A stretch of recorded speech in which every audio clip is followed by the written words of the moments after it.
it takes some time to warm up. When all yellow, green and red lights are blinking, we need to wait for maximum 1 minute, when this will turn only green light.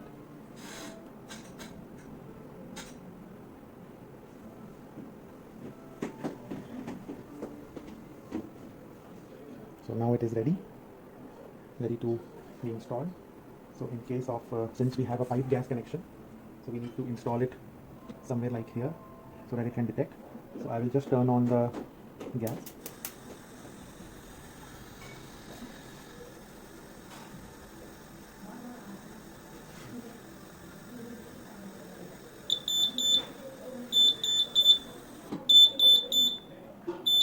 So it will keep alarming till the concentration of the gas is below the explosive limit.